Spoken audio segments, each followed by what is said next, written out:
Nós estávamos ouvindo as palavras da exortação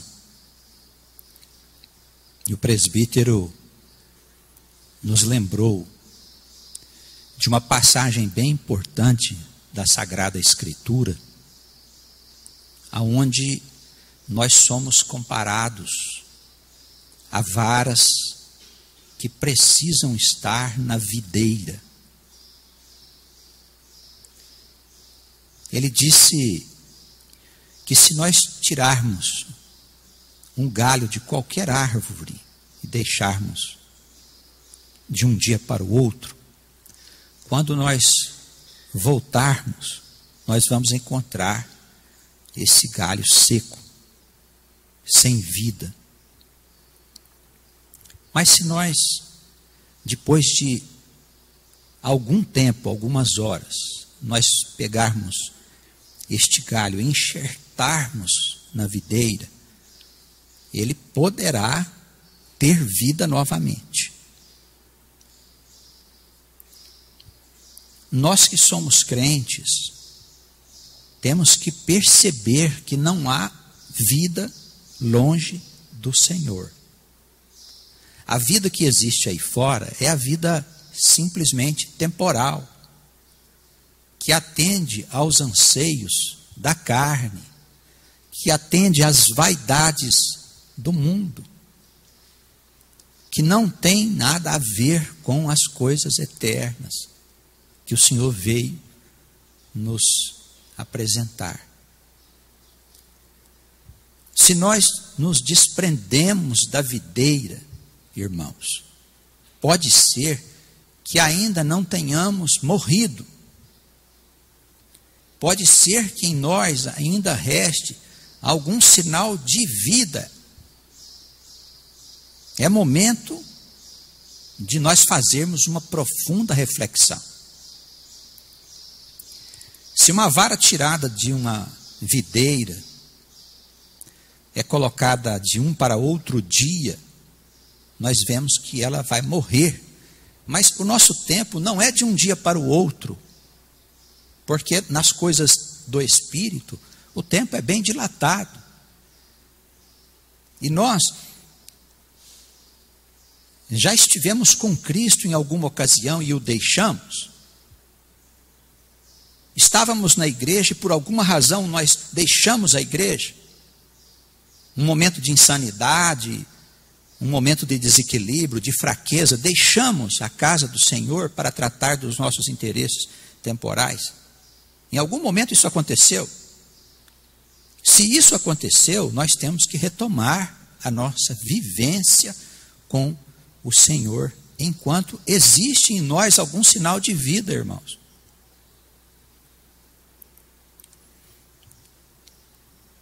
Volte para a videira, enquanto há sinal de vida. Pois se morrer, se secar, o que é que nos aguarda? A morte e com certeza a condenação. Nós estamos num tempo de mudanças profundas. Não é necessário que você seja formado em teologia, que você tenha conhecimento das coisas ocultas, que seja um erudito nas coisas espirituais, na cultura bíblica. Não tem necessidade de coisa alguma, porque você olhando a vida, os meios de comunicação, você percebe que o mundo está enlouquecendo, irmãos. O mundo está doente, está havendo uma loucura coletiva. As pessoas estão inebriadas por um espírito mundano que está destruindo a vida, irmãos.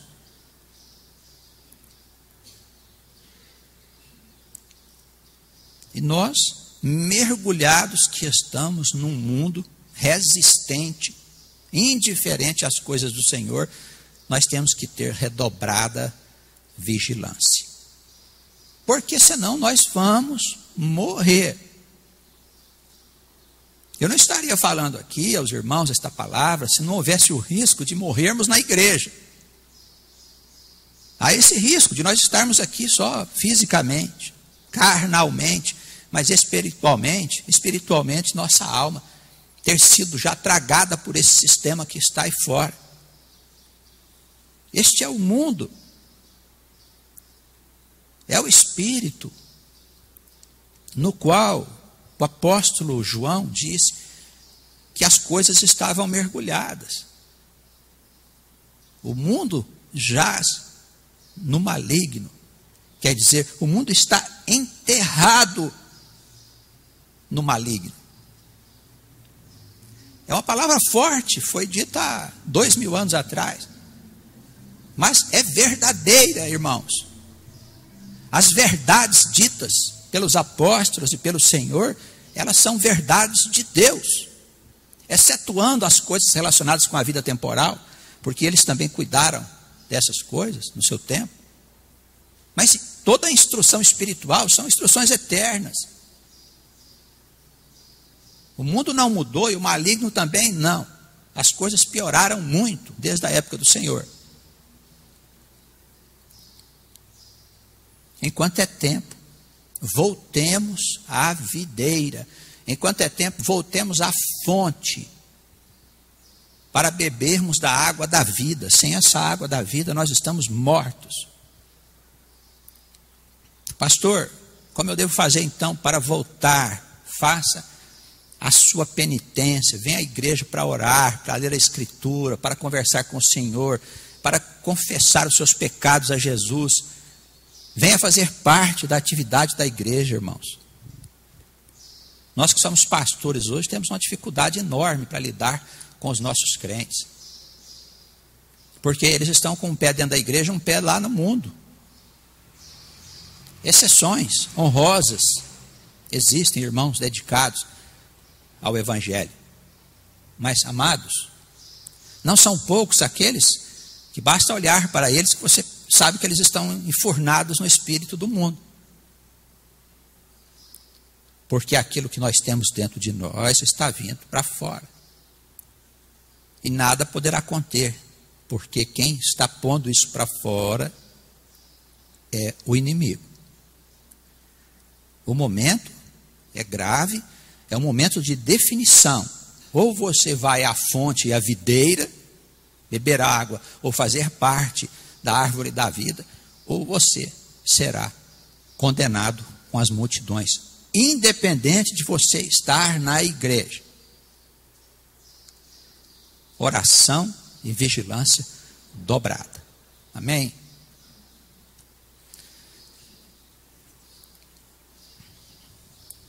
Para a edificação de todos nós, vamos à palavra de Deus, que é a fonte da vida. Eu convido aos irmãos para nos acompanhar, os que nos assistem também. Vamos ao livro dos Salmos. Uma vez que o momento é um momento de aflições, e Jesus, nas suas aflições, ele sempre buscava os salmos, para lembrar que as nossas aflições, elas já estavam previstas desde os tempos antigos. E se nós caminhamos com o Senhor, é justo que nós também vivamos uma vida de apertos, uma vida de dificuldades, uma vida de incertezas. Busquemos sempre que nós estivermos na agonia, vamos procurar nos refugiar nessa escritura fundamental para a igreja cristã. Fundamental. O Salmo de número 13, ele mostra aqui um momento de extrema incerteza do grande rei Davi. Ele fala com Deus, perguntando ao Senhor: até quando, Senhor, te esquecerás de mim? Para sempre? Até quando esconderás de mim o teu rosto? Até quando consultarei com a minha alma tendo tristeza no meu coração cada dia. Até quando, Senhor, se exaltará sobre mim o meu inimigo? Veja, irmãos, parece que somos nós mesmos, nos momentos de angústia, reclamando e perguntando ao Senhor até quando Ele permitirá que estas coisas estejam sobre a nossa cabeça. Senhor, o Senhor não está vendo o que está acontecendo comigo? O salmista, que é o rei Davi, o profeta dos salmos, a casa da qual teve origem o próprio Senhor. Isso é importante, irmãos, para a gente saber como é a igreja, como é a vida do cristão. Para nós não passarmos uma ideia equivocada de que ao estarmos com Deus, tudo estará bem para nós, sem nenhum problema. Quem é que ensina isso? Não pode ser de cima, não pode ser de Deus, porque é contrário à Escritura. Não importa quem pregou, se fui eu que preguei, ou qualquer outro pastor, ou qualquer pregador, não importa. Se ele pregar uma coisa contrária à Escritura, não acredite, porque o Espírito não é de Deus, ainda que ele seja o melhor pastor do mundo.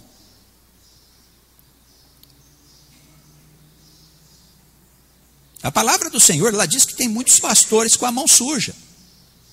Sabe o que é isso? Porque fazem coisas que não são de Deus. É importante a gente conhecer a Escritura, conhecer principalmente os livros evangélicos, do Velho e do Novo Testamento, porque esse é um livro evidentemente evangélico, que está no Antigo Testamento, faz parte do conjunto do Antigo Testamento. Nós temos que conhecer, irmãos, para saber que a igreja, ela é um organismo, um corpo, que passa por aflições.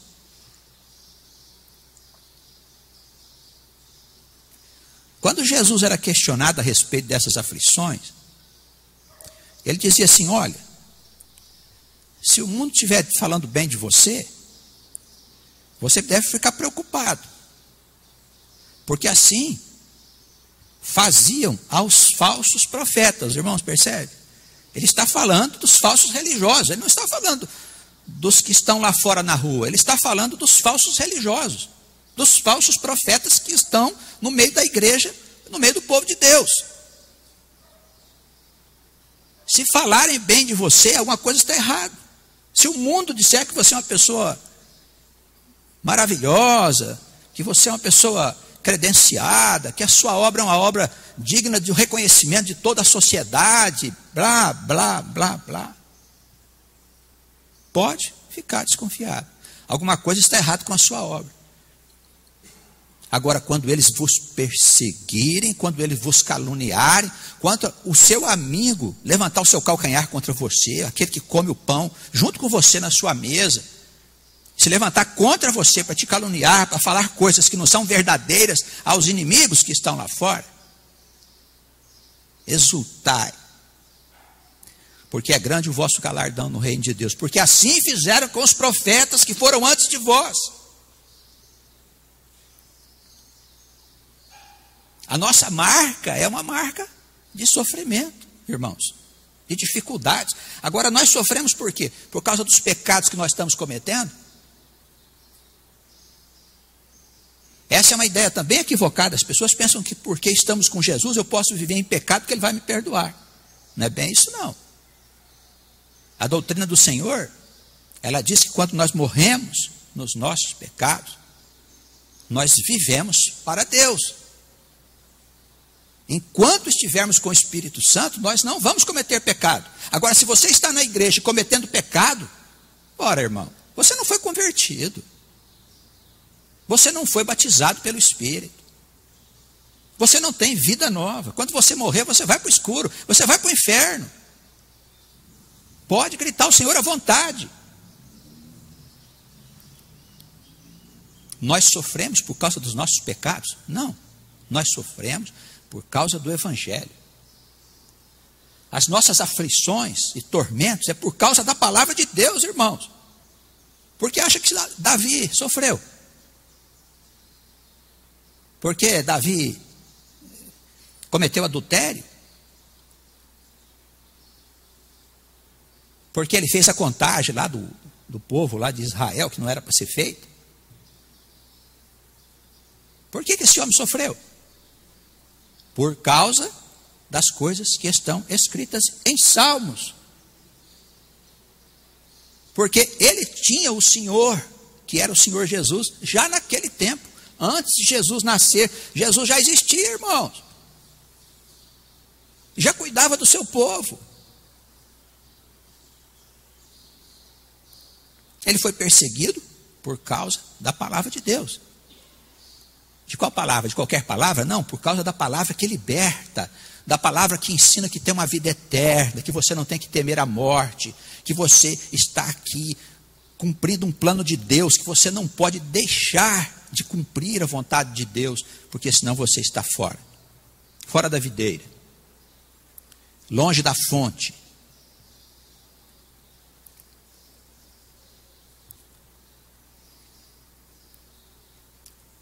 Irmãos, o meu medo é o engano de Satanás. Ele é muito perigoso, ele é astuto. Ele inventa fantasias, ele coloca fantasias na nossa cabeça para que a gente faça uma obra qualquer contra o nosso irmão. E ele faz isso dentro da igreja. Lá fora, ele não está preocupado com quem está lá fora, nos bares, nos botecos da noite. Ele não está preocupado com esse povo, irmãos. Ele está preocupado com a igreja. Ele inventa a história dentro da igreja para destruir a igreja. Nós não somos o alvo do diabo. O alvo do diabo é o evangelho. Porque o evangelho salva. Porque o evangelho cura. Porque o evangelho batiza. Porque o evangelho dá vida eterna.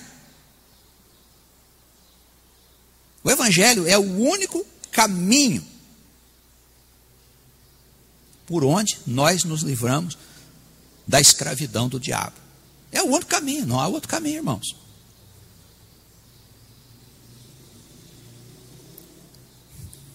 Este momento que Davi está passando aqui é um momento que serve para nós. Para nós olharmos para dentro de nós e ver as nossas aflições. Porque tem dia que a gente fala assim, não é possível que o senhor não está vendo o que está acontecendo. É um problema atrás do outro. Aflições, aflições, aflições. Você quer mesmo saber o que é uma vida de aflições? Lê a vida de Davi. Por favor. A gente não conhece a Escritura. Vai em Crônicas. Vai em Reis. Lê a vida desse homem. Aí você vai ver o que é aflição. O que é perseguição. O que é passar necessidade. E nós vamos ver que as nossas aflições, elas não são nada. Mas elas são a imagem da aflição de todos os homens de Deus que vieram anunciar o evangelho da libertação. Esse é o evangelho verdadeiro. Esse evangelho é de graça. Não cobra nada. Por meio desse evangelho aqui, você não pode construir império material. Por meio desse evangelho aqui, você não pode arrecadar fortunas. Esse evangelho aqui, o evangelho de Jesus. Com esse evangelho você não arrecada nada. Porque esse evangelho não pede, esse evangelho dá. Esse evangelho não cobra, esse evangelho é gratuito.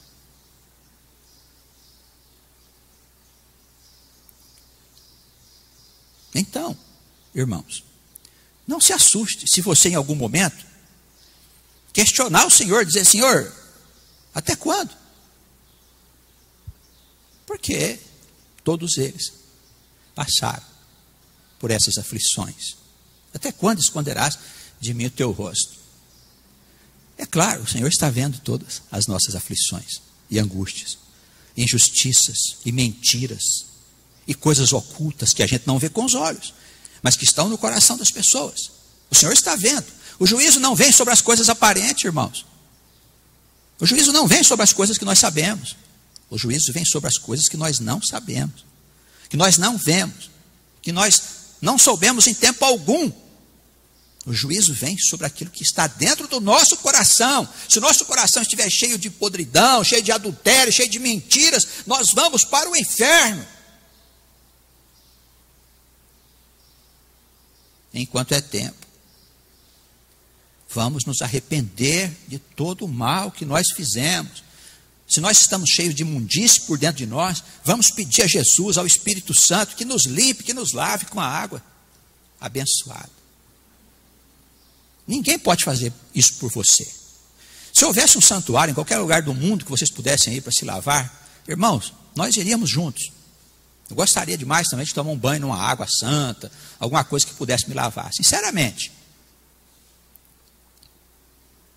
Mas essa limpeza, ela só acontece se o Espírito Santo entrar em nós. E daí nós temos que vir à igreja, conversar com o Espírito Santo. Chega cedo aqui, chega mais cedo um pouquinho, irmãos, para orar, para conversar com o Senhor, fazer sua penitência, sua confissão. Chega aqui para tratar dos assuntos da tua alma. Vem na igreja conversar sobre coisa do mundo. Pegue a sua escritura, vai para um cantinho aí orar e conversar com o Senhor. É isso que você tem que fazer, para ver se você conquista a simpatia do Espírito Santo. E sabe como é que a gente conquista a simpatia dele? Batendo no peito, dizendo: olha, eu sou pecador, eu reconheço as minhas faltas, eu reconheço os meus maus pensamentos, eu reconheço que eu sou sujo por dentro, que eu sou bonito por fora, mas por dentro eu sou sujo. Senhor, me lava, me limpa, eu quero sair da escravidão do diabo. Faça essa penitência todas as semanas, para que o Senhor tome graça por você, sabe? Se você for sincero e quiser mesmo se livrar dessas perturbações que vão te condenar. A vida aparente não é de interesse para Deus. Eu posso me fazer de bom. Eu posso simular a bondade, eu posso simular a perfeição, a justiça, a mansidão, tudo isso eu posso simular, irmãos. A vida aparente não é de importância na hora da salvação. É a vida interna, é dentro de nós. Essas coisas que você pensa aí na escuridão lá dos seus pensamentos, da sua casa. Essas coisas é que são os referenciais para a sua salvação ou para a sua condenação. Olha, toma cuidado, irmãos. É bom a gente se penitenciar. Sofre as aflições de um evangelista. Sofre as aflições do homem de Deus, da mulher perseguida. Sofre. Infelizmente não está escrito no Evangelho, que é história, algumas histórias, que nós precisamos conhecer. Mas nós vamos saber um dia no reino. Imagina o que Maria passou, quando ela ficou grávida, sem ter tido envolvimento com o seu marido. Imagina a perseguição, calúnia, todas as aflições que aquela mulher sofreu por causa de estar trazendo ao mundo a luz do mundo.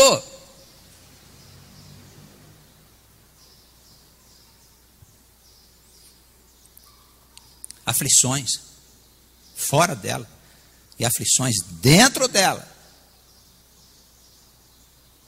por causa do Senhor. Lutero dizia: se eu não tiver as marcas do Cristo, eu estou perdido. Paulo dizia: ai de mim se eu não anunciar o Evangelho. Ai de mim se eu não anunciar o Evangelho da salvação. Ai de mim. A gente quer fazer parte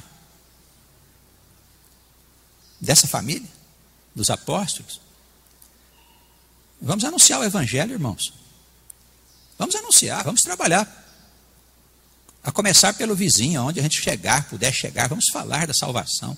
Vamos falar de Cristo, vamos condenar esse mundo. Nós temos que condenar o mundo. As pessoas querem ser crentes, mas querem dizer que o mundo está tudo certo. Não tem coragem de dar opinião. Nós temos que condenar o mundo. Dizer: ó, o mundo está errado. Você não deve fazer o que todo mundo faz. Mas assim eu vou criar embaraço? Não, mas cria embaraço. Você está esperando o que para criar embaraço? O quê? Você está esperando aquele que você ama, que você conhece, ser tragado pela morte e pelos infernos? É o que vai acontecer. Vai chegar uma hora que a vara vai estar seca lá no chão, ó, e você não vai poder fazer nada, porque a morte já entrou naquela pessoa.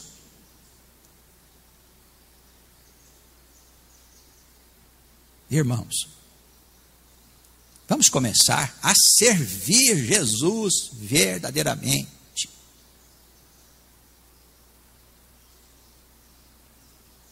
Faço uma pergunta para você. Você está preocupado com o que aqui na igreja? Com o futuro da sua família? Dos seus filhos? Com os problemas que você vem tendo com seus filhos em casa? Problemas conjugais? Desvios de comportamento? Você não viu nada. Você vai ver muitos desvios de comportamento incontroláveis. Você não viu nada. Você está preocupado com a sua felicidade pessoal? Preocupado em casar? Em arrumar o marido, arrumar uma noiva? É isso que você está preocupado? Você vem na igreja preocupado com isso? Eu acho até justa a tua preocupação. Não estou dizendo que não é justo, mas estou dizendo para você que você está fora daquela família. Porque você está mendigando, está só pedindo a Deus para te dar alguma coisa relacionada com a vida terrena, enquanto você não move uma palha sequer pelas coisas eternas. Entende? Não seja enganado, irmãos. Não seja enganado. Porque estas coisas, todas, elas vão ser dissolvidas. Quando chegar aquele tempo, aquele dia, todas essas coisas vão ser dissolvidas. Haverá uma grande confusão. E somente as famílias, os casais e as coisas que tiverem a marca do Cordeiro sobreviverão. Sobreviverão em tempos de angústia. Somente isso. Então venha na igreja, sim, preocupado com tais coisas, mas participa também da anunciação do evangelho da salvação e da graça de Deus na pessoa de Jesus. Faz isso, meu irmão. Não esquece disso, não.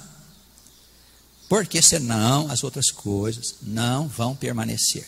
Nem casamento, nem filhos, nem negócios, nem coisa alguma.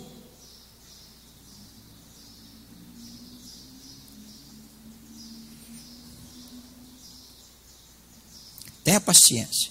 Vejo Davi aqui, já devia ter perdido a paciência. Até quando eu vou consultar a minha alma?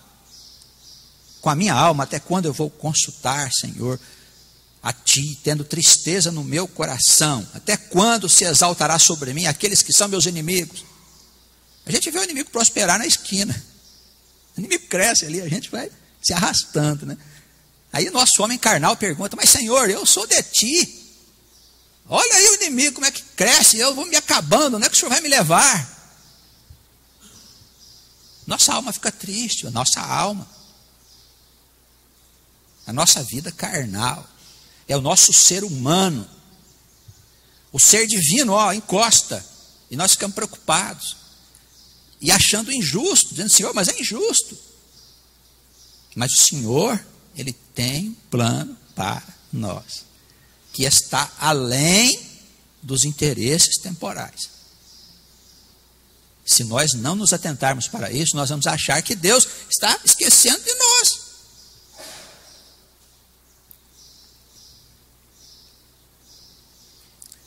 Atende-me, ouve-me, ó Senhor meu Deus.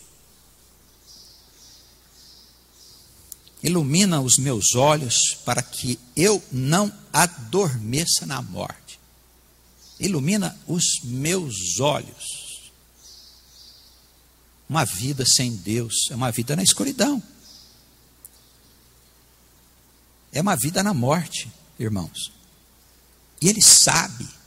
O profeta tem certeza de que se Deus não fizer a obra em nós, nós morremos.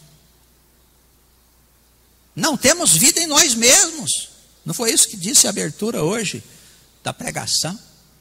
Em nós mesmos nós não temos vida. A vida é da videira. Se nós estivermos separados da videira, nós estamos condenados à morte, irmãos. É morte espiritual, não é morte carnal, não, morte do corpo, não. Essa morte, sim, é que é a verdadeira morte. Senhor, ilumina os meus olhos. a minha alma, o meu coração, os meus gestos, as minhas palavras. Ilumina a minha vida, a maneira de eu cortar o cabelo, a maneira de eu me vestir, a maneira de eu colocar sapato nos pés. Ilumina toda a minha vida, Senhor, porque sem isso eu estarei morto. Clame ao Senhor todos os dias. Olha, nas minhas orações diárias, eu faço oração todo dia pela manhã, às 6 horas da manhã. Minha primeira tarefa. A primeira coisa que eu peço ao Senhor é para que Ele me dê um coração bom. Porque eu sei que meu coração, em alguns momentos, é um coração mau. Porque na minha vida diária eu tenho impulsos que não tem nada a ver com o Evangelho. Isso quer dizer que o meu coração ainda não é bom. Pelo menos o suficiente para não pensar em fazer alguma coisa contra meu irmão. Eu tenho que pedir ao Senhor para Ele me dar esse coração bom. Porque só Ele pode penetrar a intimidade do meu ser e lavar a minha alma. A obra é de Deus. É Deus que faz, irmãos. Não somos nós. Nós não temos vida própria.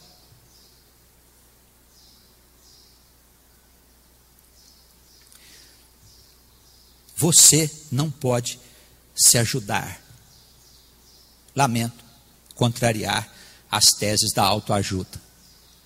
Você não pode se ajudar. Você tem que procurar o Senhor. Porque você, por você mesmo, é incapaz de construir em você uma vida que permanece para sempre. Tá bem? Os irmãos percebem a inteligência do sistema de Deus? Ou você está nele, ou você está morto. Não tem meio termo, não. Senhor, esteja presente na minha vida, para que o meu inimigo não diga que é vitorioso contra mim, para que os meus adversários não venham se alegrar, vindo eu a vacilar, a ficar inseguro, a ficar com medo. Irmãos, olha o estado de espírito dessa criatura. A criatura está desesperada, cercada de inimigos, de pessoas que estavam prosperando enquanto ele estava afundando.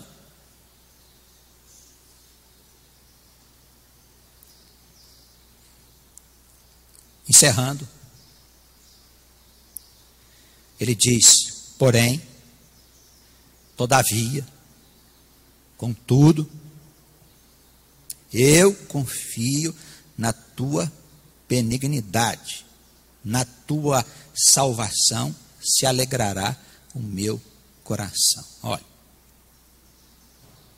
apesar de toda a minha reclamação, veja bem, ele está dizendo, apesar de toda a minha insegurança, de toda a minha incerteza, dos meus queixumes, eu confio na tua benignidade. Pronto. Eu quero que os irmãos percebam o conflito entre o homem carnal e o homem espiritual nesse salmo. Esse é o combate que Paulo fala lá na frente, irmãos. O bom combate, ele lutava contra ele mesmo. Os irmãos percebem um homem reclamando e o outro dizendo: olha, eu confio na tua benignidade. O outro: ó, até quando? Nós somos assim, irmãos. Essa natureza carnal e espiritual, ela convive dentro de nós até o nosso último suspiro.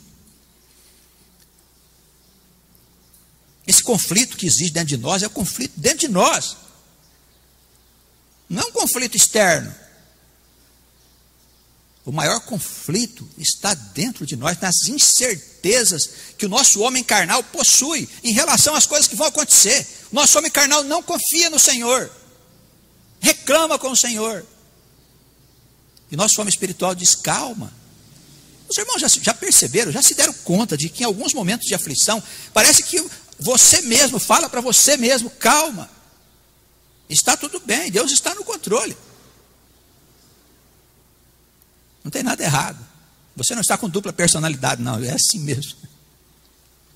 Faz parte da natureza da nossa vida aqui no mundo. Que bom que você percebe isso. Que bom que você percebe que você tem essa dupla natureza e que prevaleça sobre a nossa natureza carnal, o nosso homem espiritual. Esse que diz ao Senhor: Senhor, eu confio na tua benignidade, na tua salvação, meu coração se alegrará. Esse é o homem que precisa prevalecer sobre o outro, que vive morrendo de medo do dia de amanhã.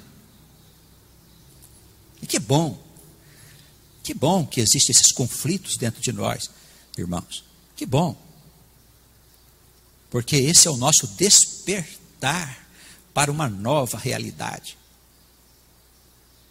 É um momento de libertação. Nós estamos a caminho da libertação, a caminho do reino, porque assim os apóstolos se sentiam. Quando a gente lê Paulo, a gente vê a identidade que a sua luta ela tinha com essas escrituras antigas. E se ele lutava contra ele mesmo, imagina nós. Seguiremos lutando com as nossas fraquezas, estando em alguns momentos angustiados, aflitos, em alguns momentos cheios de santidade. Que o Senhor nos dê vitória. Que nós possamos cantar ao Senhor, como diz aqui, encerrando o Salmo, versículo 6. Cantar ao Senhor glórias e hosanas. Por quê? Por quê? Olha para a tua vida. Olha as coisas que você tem. Olha as bênçãos que o Senhor te deu. Olha para a sua saúde que outros não têm. Para a casa que você mora que outros não têm. Para a comida que você come que outros não têm. Para os filhos que você tem que outros não têm. Para a igreja que você tem que outros não têm. Para os irmãos que você tem que outros não têm. Porque eu cantarei ao Senhor hosanas, louvores e glórias, porque o Senhor tem me feito muito bem. Amém? Que nós não nos esqueçamos que o Senhor tem nos feito muito bem em todas as nossas aflições. Que a igreja seja abençoada aqui, os irmãos reunidos e aqueles que estão recebendo a palavra em outras cidades e continentes. Que assim seja. Eu não